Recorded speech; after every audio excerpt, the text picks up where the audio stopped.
Haleluya, puji Tuhan, salam sejahtera Bapak, Ibu, Saudara-saudari keluarga GPDI LSAD Magelang. Tuhan Yesus memberkati. Raise up, bangkit, bergerak, berdampak.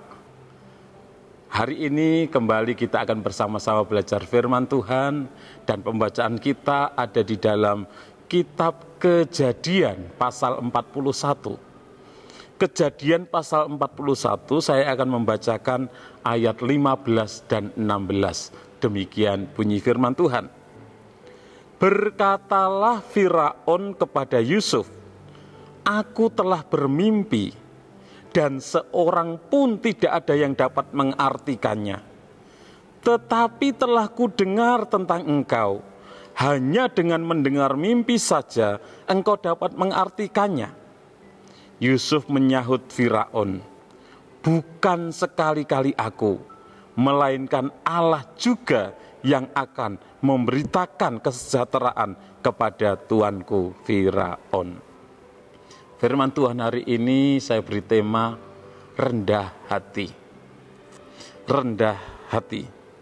Kalau kita mengobservasi kitab Kejadian pasal 41 ini, peristiwa apa yang dituliskan, yang dicatat di dalam Kejadian pasal 41, maka kalau kita membacanya, kita akan mendapatkan peristiwa Yusuf mengartikan mimpi Firaun, di mana Firaun bermimpi dan dia menjadi gelisah karena mimpinya. Dia berusaha memanggil orang-orang pintar yang ada di Firaun untuk mengartikan mimpinya, tetapi tidak ada yang bisa mengartikan. Dan Yusuflah yang bisa mengartikan mimpi Firaun dengan pertolongan Tuhan tentunya. Di manakah peristiwa ini terjadi? Peristiwa ini terjadi di Mesir. Karena Yusuf pada waktu itu dia menjadi budak di Mesir, dan dia difitnah oleh istri Potifar, dan dia dimasukkan di dalam penjara yang ada di Mesir. Kapan peristiwa ini terjadi? Setelah lewat 2 tahun Yusuf mengartikan mimpi juru minum dan juru roti. Jadi setelah 2 tahun di mana juru minum, raja, dan juru roti itu ada di dalam penjara, mereka bermimpi, Yusuf mengartikan mimpi dari juru minum dan juru roti. Dan seperti apa yang diartikan oleh Yusuf itu yang terjadi. 3 hari kemudian, juru minum itu dikembalikan kepada posisinya sebagai juru minum. Dan 3 hari kemudian, juru roti itu dia disulakan, digantung. Dan setelah peristiwa 2 tahun, lebih dari 2 tahun, maka Firaun bermimpi. Dan Yusuf mengartikan mimpinya. Siapakah tokoh-tokoh yang ada di dalam peristiwa tersebut? Tentunya tokoh-tokoh yang ada dalam peristiwa tersebut ada Firaun yang bermimpi. Ada semua orang berilmu yang ada di Mesir yang tidak dapat mengartikan mimpi Firaun. Ada juru minuman yang kemudian memberitahukan kepada Firaun bahwa di dalam penjara ada seorang yang bernama Yusuf, orang Ibrani yang dapat mengartikan mimpi. Dan juga tentunya ada prajurit Mesir yang diperintahkan untuk membawa Yusuf dari penjara ke hadapan Firaun. Interpretasi pelajaran yang kita dapatkan dari kisah ini, sesudah 2 tahun lewat, sejak Yusuf meminta juru minum untuk mengingatnya. Kalau dia dikembalikan kepada posisinya menjadi juru minum lagi, Yusuf minta supaya dia mengingatnya. Selama 2 tahun, Yusuf masih terus menunggu di dalam penjara. Hingga ada yang mendapat mimpi lagi. Dan orang yang mendapat mimpi itu ialah Firaun. sang raja Mesir. Sesuatu yang mustahil itu yang dimimpikan oleh Firaun, di mana di tepi sungai Nil ada 7 lembu yang kurus, dan 7 lembu yang kurus itu memakan 7 lembu yang gemuk. Namun badan dari 7 lembu yang kurus itu tidak menjadi gemuk, tetap kurus. Dan juga ada 7 bulir gandum yang kurus menelan 7 bulir gandum yang bernas, yang berisi, yang bagus. Itu dicatat di dalam ayat 2 sampai ayat yang ke-7. Dan hal itu membuat Raja Firaun menjadi gelisah karena mimpinya itu. Dia ingin tahu apa maksud dari mimpi tersebut, apa arti dari mimpi tersebut. Kok mimpinya aneh? Kemudian Firaun memanggil semua ahli yang ada di Mesir dan menanyakan artinya. Semua ahli yang ada di Mesir bingung, tidak ada yang tahu artinya, tidak ada yang bisa mengartikan. Dan di tengah-tengah kebingungan tersebut, kemudian juru minuman teringat bahwa di dalam penjara ada seorang yang bernama Yusuf yang pernah mengartikan mimpinya. Dan apa yang diartikan oleh Yusuf itu yang terjadi di dalam hidupnya. Juga Yusuf mengartikan mimpi dari seorang juru roti, dan itu juga terjadi. Maka juru minum itu memberitahukan kepada Firaun bahwa di dalam penjara ada seorang yang bernama Yusuf yang bisa mengartikan mimpi. Dan itu tepat.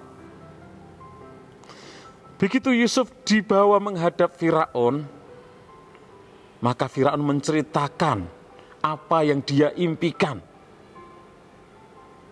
Dan Firaun sangat berharap Yusuf dapat mengartikan mimpinya. Yusuf menjawab dengan rendah hati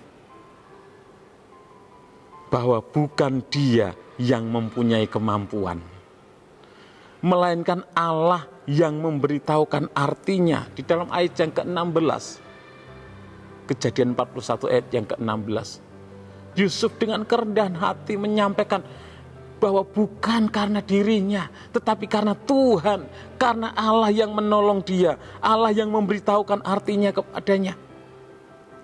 Lalu Yusuf menyampaikan kepada Firaun apa arti dari yang diimpikan oleh Firaun itu, bahwa 7 lembu yang gemuk itu artinya 7 tahun kelimpahan, yang akan diikuti oleh 7 tahun yang 7 lembu yang kurus, itu artinya 7 tahun kelaparan. Juga sama mimpinya dengan gandum, bulir gandum tersebut. 7 bulir gandum yang bernas, yang berisi, itu lambang dari 7 tahun kelimpahan. Dan ada 7 bulir gandum yang kurus, itu lambang dari 7 tahun kelaparan. Dan Yusuf menceritakan artinya bahwa akan ada masa 7 tahun kelimpahan di Mesir, dan sesudah itu akan ada masa 7 tahun kelaparan, kekeringan.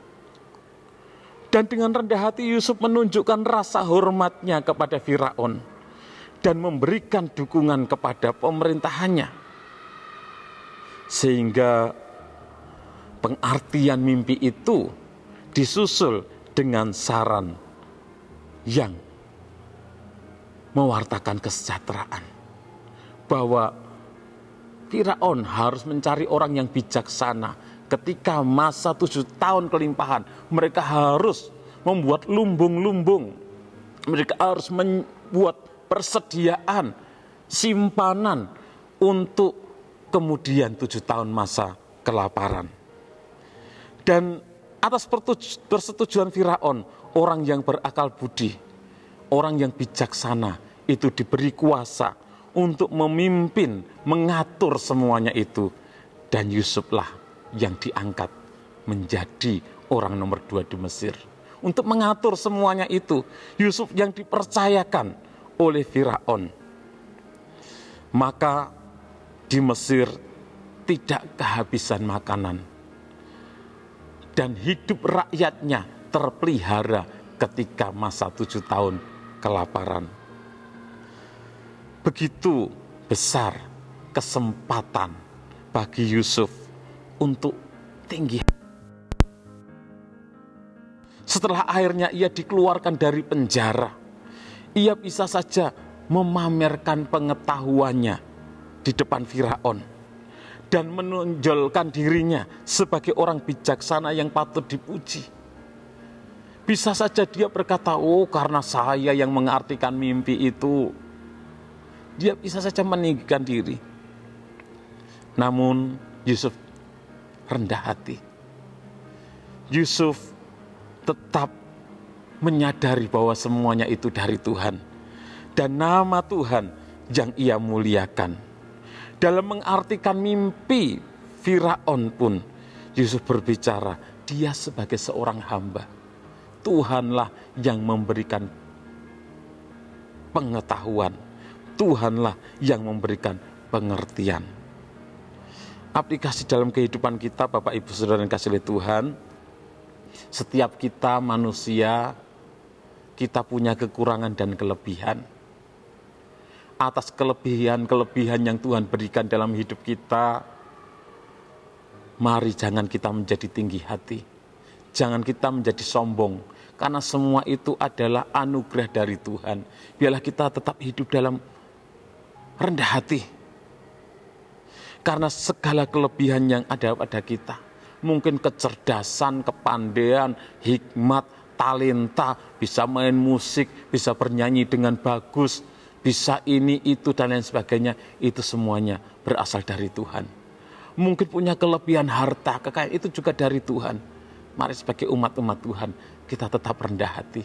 Biar melalui hidup kita, nama Tuhan yang tetap dipermuliakan, bukan diri kita. Kita menyadari semuanya dari Tuhan dan untuk kemuliaan Tuhan.